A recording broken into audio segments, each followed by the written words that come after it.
عندما نتحدث أن لا أهمية استراتيجية لوجود هذا الموقع سوى التأثير وتداعياته على الداخل المحتل، وأقصد المستوطنين، يعني نرى حجم الموقع الأساسي الموجود هنا، موقع المرج، وقدراته الكبيرة جدا وتحصيناته الضخمة، مقابل الموقع المستهدف الذي يحيط فيه عدد من البلوكات الأسمنتية وبعض الدشم داخل الأراضي اللبنانية. يريد من خلال العدو الإسرائيلي هو تأكيد الاحتلال للأرض اللبنانية، ويريد أن يقول أنني أغير الواقع في الداخل اللبناني.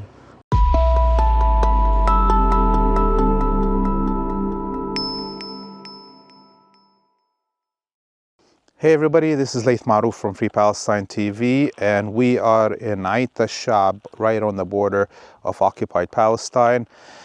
Before we continue with this report, I ask you to press the subscribe button on whatever social media platform you're watching this on, and to go to our website, freepalestine.video, to donate so we can continue bringing you these reports. This is the second part of our series covering all the new occupation posts on the border of Lebanon. And today we are going to be meeting Ali Shaib, the world famous war journalist from South Lebanon. He is also the correspondent of Al Manar television. And we're going to continue the coverage that we did in the first part. Now we are at the center of the border between Palestine and Lebanon, and we're going to continue all the way till the eastern sector around Khiam and Mazara Shaba Farms and Khiam.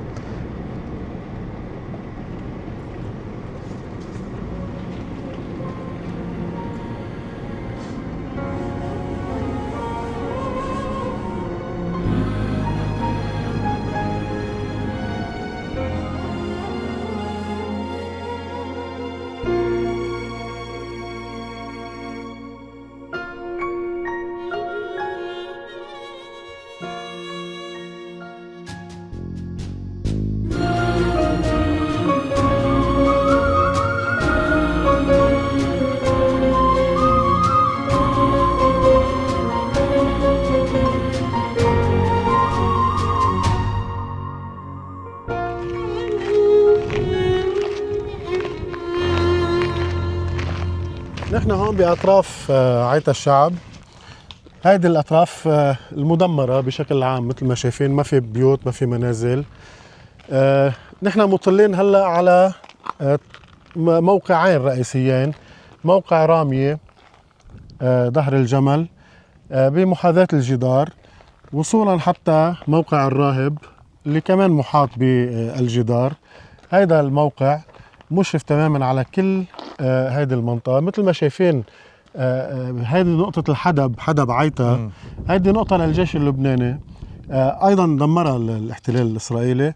ومن تحت تقريبا تحت هذا الموقع في طبعا موقع خالي هو حاليا، في بوابة بيظهر منها الإسرائيلي باتجاه خلة وردة، باتجاه بيتوغل على هذه المنطقة، وصولا إلى يعني قيام قوات الاحتلال الإسرائيلي بعمليات تفجير. يعني في على تلة أبو طويل من يومين تقريبا توغل الإسرائيلي وقام بتفجير منزل أو مدرسة، مبنى لمدرسة ذوي الاحتياجات الخاصة.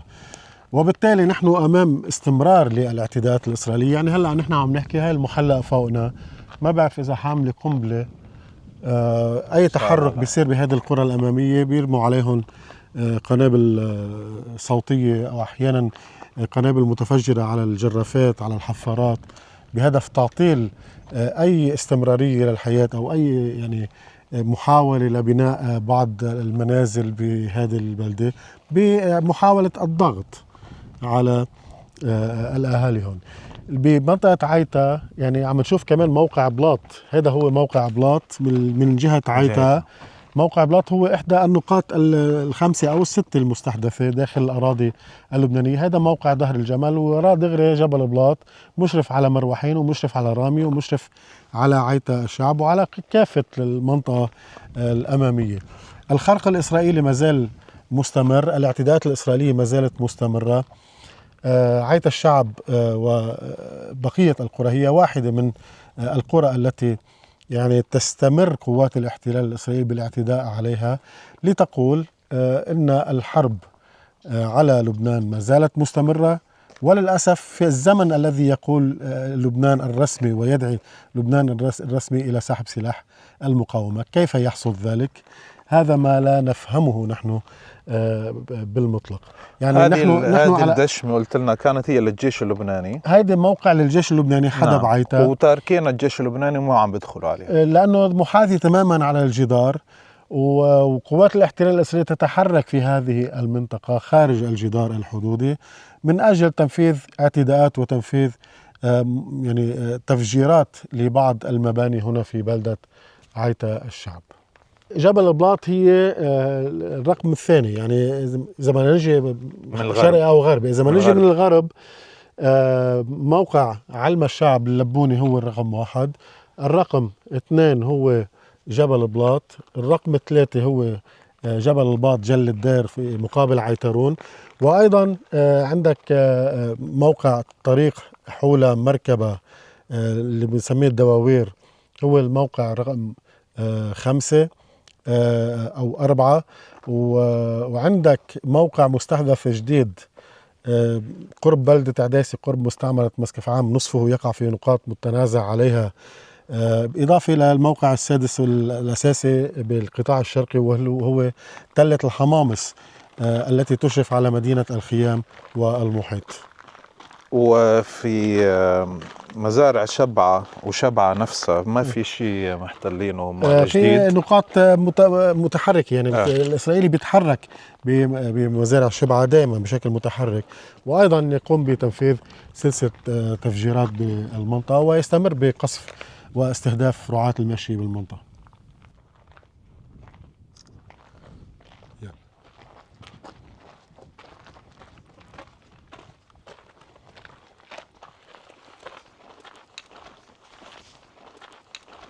As we were filming, a quadcopter came around, so we wanted to wrap up and leave before something serious may happen.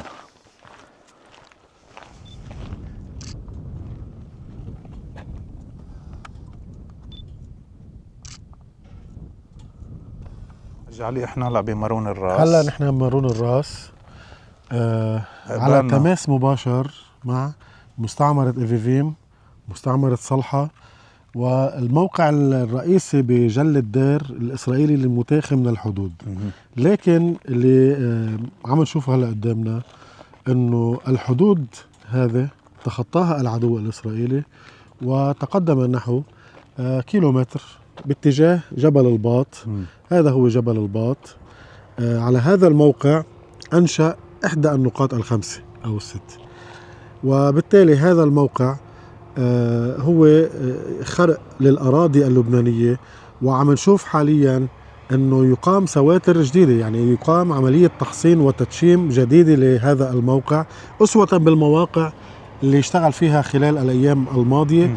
وهذا ما يؤكد إصرار العدو الإسرائيلي على البقاء في هذه الأرض وعدم نيته الانسحاب منها أصلا. هذا الموقع، يعني إذا منلاحظ انتشار المواقع الإسرائيلية الستة على الحدود ليس لها يعني قيمة استراتيجية كبرى، لأنه سابقا الحدود يوجد عليها أكثر من 50 موقع استراتيجي، وهو يعني مسيطر بالنار على كافة الأراضي أو قرى الحافة الأمامية، ليس بحاجة عسكرية لوجود هكذا نقاط داخل الأراضي اللبنانية. لكن التقسيم إذا منلاحظ مثلا تلة الحمامص تقع بين مدينة الخيام ومستعمرة المطلة.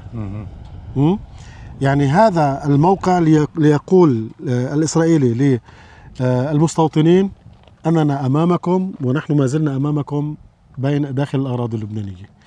نجي على خلة المحافر عديسي، أيضا هذا الموقع يوجد بجانبه مستعمرة مسقف عام، وأنشئ في هذه النقطة من أجل طمأنة المستوطنين بمسقف عام، ومع ذلك لم يرجعوا، ومع ذلك بعدهم. أيضا المركبة الدواوير مركبة حولة، هذا الموقع يتقدم مستعمرة مرجليوت ومنطقة رميم، كان أيضا لطمأنة هو المستوطنين. كذلك موقع جل الدير، موقع جبل الباط، لطمأنة مستوطني صلحة وإيفيفيم وغيره. ومنروح كمان على بلاط لطمأنة مستوطني زرعيت، لأنه البلاط يقع خلفه مباشرة مستوطنة زرعيت. وكذلك مستعمرة حنيتا يتقدمها موقع جل العلام داخل الأراضي اللبنانية، أو عفوا موقع اللبونة داخل الأراضي اللبنانية. هذه هي طبيعة انتشار المواقع الستة، وهدفها فقط موجه للداخل الإسرائيلي للمستوطنين لطمأنتهم من أجل يعني أن يعودوا. على الرغم من ذلك، يعني أنا بمشي هلأ بماس الجبل بتطلع بالمنارة، معظم المنازل المدمرة بالمنارة بعدها ما تصلحت. يعني الإسرائيلي رغم محاولته إبداء مش يعني يقول للمستوطنين انظروا هذه القرى أمامكم مدمرة، على الرغم من ذلك لم يعودوا. ووجود هذه المواقع أيضا له انعكاسات سلبية على داخل المستوطنين. بشو؟ إنه أنت يا جيش إسرائيلي جاي بعدك أنت عم تعمل فتيل تفجيري مستقبلي. نعم. إنه يمكن هلا هذا وجودك هونيك يستدعي رد ومقاومة لتحرير الأرض ومقاومة تحرير الأرض، وهذا بده يصير في تداعيات علينا. يعني أنت ما عملت شيء ببقائك داخل الأراضي اللبنانية، لم تحقق إنجازا. إنه هلا أنت بتنسحب. طب هديك اليوم كان في مسيرة 9 من محرم بكفر كلا، كانت تضم الآلاف يهتفون الموت لإسرائيل والموت لأمريكا، ويرفعون القبضات هيهات من الذل على ما قرب من الجدار. والمستوطنة المطلة في بلدة حولة المدمرة كان هناك تكريم لأكثر من 60 طالب وطالبة في قلب بلدة حولة، احتفال ضخم. طب هذه هي الحياة مقابل الموت في الجهة المقابلة. عن أي إنجاز يتحدثون؟ عن أي؟ فقط دمر الحجر. طب هلأ ممكن احنا يعني نستنتج كمان، مش بس انه عم بحاول يعطي تطمينات للمستوطنين، كمان هو مثلا عم بقول للشعب اللبناني انه فرجيني اذا فيك تقاوم، لانه الحكومة اللبنانية حاليا ما حتقاوم، فهو تحدي فعليا. لا هو حتى باستمرار الاعتداءات الإسرائيلية قادر يقول هيك من دون وجود هذه المواقع. هدف هذه المواقع بنظري وبتحليلي وبتقديري هو لطمأنة المستوطنين، لأنه من خلال الاعتداءات المستمرة بالمحلقات والمسيرات والطيران الحربي والقصف المدفعي والرشقات الرشاشة اليومية على القرى الأمامية وعمليات التوغل، قادر يقول للناس امنعوا معوني. عرفت كيف؟ فوجود هذه المواقع هو هدفها للداخل الإسرائيلي للمستوطن، لطمأنة المستوطنين. نعم. هو كمان يعني عشان يحسسهم انه هو عنده قدرة، مع انه حاليا لم ينتصر في اي معركة، لا في صح. المعركة في لبنان، لا في غزة، لا في اليمن، لا في إيران. لم يحسم، يعني ما حسم. اللي حسمه هو فقط هذا مشهد التدمير اللي عم نشوفه، اللي هو محسوب اصلا على الحكومة اللبنانية اللي خلته يدمر يعني في وقف اطلاق النار. يعني هلا مثلا هذا معظمه دمر بعد قرار وقف اطلاق النار، فات بعملية التفجير وعملية التفخيخ، دمر هول المنطقة. طيب احنا حنكمل الطريق. يلا نحن رح ننتقل هلا على موقع مركبة، ومن ثم موقع عديسة، ومن ثم قلة الحمامص.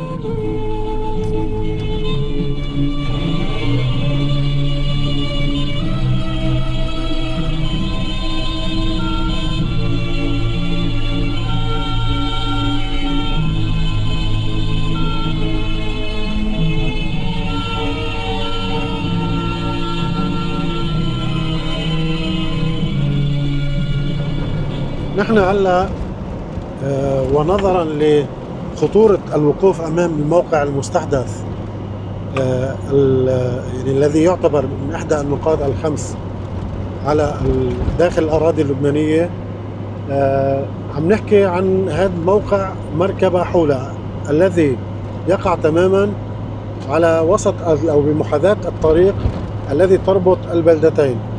في محيط هذا الموقع يوجد موقع المرج وثقنة رميم، وأيضا يوجد موقع العباد الإسرائيلي على اليمين. يعني لا قيمة استراتيجية له لأنه محاط بمواقع أكثر قوة وأكثر ارتفاعا من هذا الموقع، لأن وجود هذا الموقع بالمنخفض، لكن ما يميزه أنه يقع أمام مستعمرة مرجليوت، وبالتالي هذا هو هدف وجود هذه المواقع. هذا مثل ما عم نشوف موقع العباد الإسرائيلي أيضا.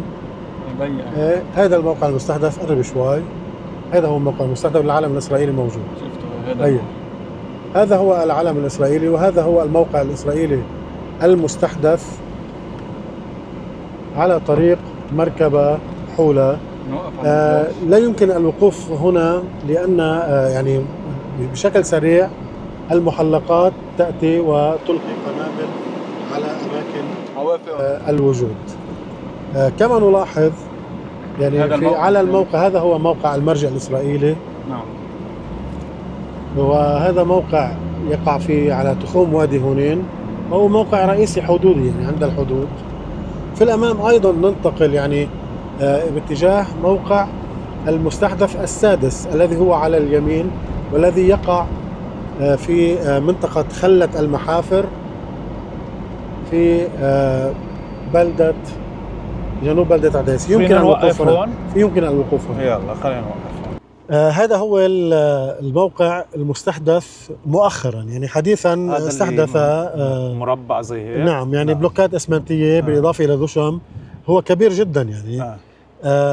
يقع نصفه في الاراضي اللبنانيه المتنازع عليها، وهي احدى النقاط 13 على الحدود اللي قبل هذه المتنازع عليها، ويقع تماما على جنوب موقع مسكف عام او مستعمره مسكف عام.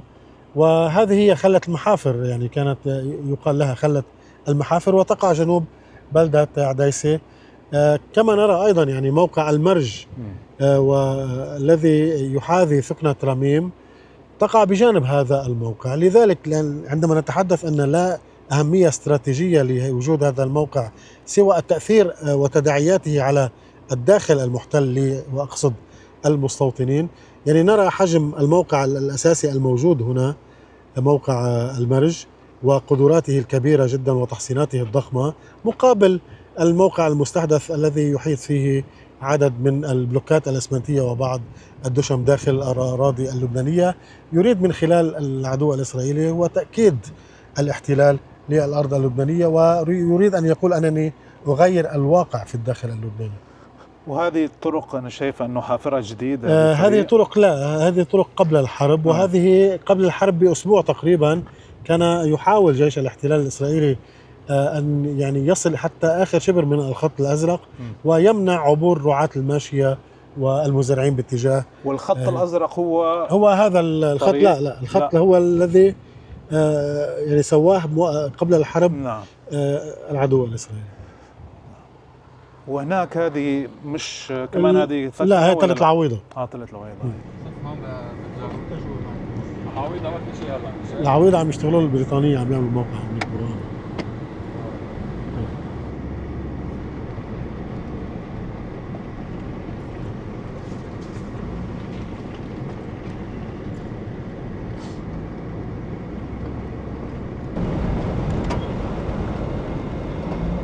هذه نقطة ثغرة بيقولوا لها نقطة مسكف عام عديسة، مدخل عديسة. هذه المنطقة مشرفة على مستعمرات العدو الإسرائيلي بكفر جلعادي، كريات شمونة، كفر يوفال، سنير، دفنة، دان، وصولا للجولان. هي سفوح الجولان كلها. الإسرائيلي حكى عن استحداث قرية للتدريب تشبه الأراضي اللبنانية، وكل يوم عم يصير عليها مناورات. يعني نسمع الدبابات هي عم ترمي القصف المدفعي. هلا هو مش عم بيحاول يعمل امتداد لقاعدته تحت هون شوي تحت العديسة؟ لا.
نحن هلا على بسهل الخيام. هذا السهل ملاصق تماما لمستعمرة المطلة، وأيضا عم نشوف أمامنا موقع الحمامس الإسرائيلي الذي استحدثه العدو داخل الأراضي اللبنانية على إحدى التلال المشرفة من الجهة الغربية على سهل الخيام، وأيضا على محيط مستعمرة المطلة وكفر كلا، وعلى مدينة الخيام من الجهة الشمالية، بينما يشرف على كامل سهل منطقة الوزاني وقرية الوزاني وعين عرب ووصولا حتى العباسية الحدودية. هذا الموقع هو الموقع الأخير السادس في جولتنا هذا.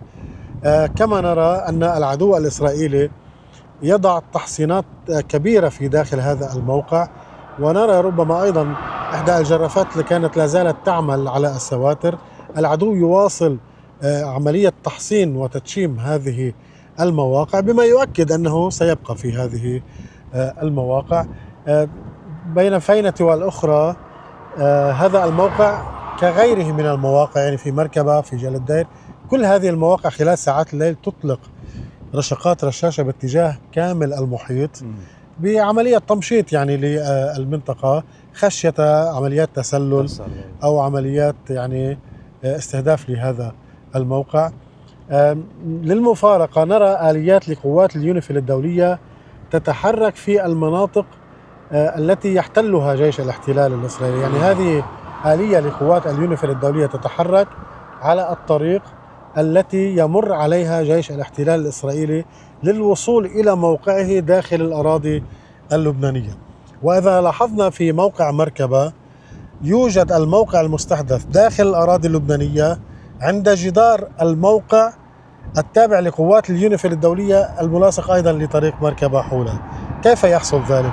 أن احتلال إسرائيلي بكامل العتاد والقوة يجثم إلى جانب موقع لقوات اليونيفيل الدولية التي هي الموكل إليها منع الخروقات ومراقبة الخروقات ورفع الشكاوى ورفع التقارير. هذا هو النفاق بعينه، يعني حتى أن قوات اليونيفيل الدولية تتحرك بين المواقع الإسرائيلية وعلى طرقاتها، وهذا تأكيد على أن يعني الأمم المتحدة هي جزء لا يتجزأ من هذه المنظومة. الساكت عن الحق شيطان أخرس. طبعا. وطبعا حصل خلال الحرب انه الجيش الاسرائيلي طبعا العدو الاسرائيلي خلال المواجهات الاخيره كان يستهدف ابراج هذه المواقع، مواقع قوات اليونيفيل الدوليه بالدبابات، بقذائف الدبابات، وايضا كان يستهدف الدوريات بالرشقات، وكان يقوم بجرافاته بازاله بعض السواتر وبعض الدشم كما حصل في ميس الجبل وكما حصل في العديد في شمع وغيرها من البلدات الحدودية التي توغل إليها جيش الاحتلال الإسرائيلي. حاج علي شعيب، مراسل الحربي لتلفزيون المنار، وإن شاء الله الله يحميك والله يقويك وتكمل بهالمسيرة، لأنك أنت رافع راسنا وإحنا بنحاول يعني نكمل معك ليكون في جيل ثاني إن شاء الله يحمل هالأعتاب. السلام عليكم. So this was our tour in the border areas to check on the new Israeli incursions, bases, temporary bases, whatever you want to call them. There's different conclusions on what are these. We will try to cover any more incursions or onto the territories of Lebanon that the Zionists are committing. We ask you to go one more time to our website, freepalestine.video, to donate and to press the subscribe button on whatever social media platform you are watching this on. Behind the camera is Hadi Htait. I'm Laith Marouf from Free Palestine TV. We wish you all a free Lebanon and a free Palestine.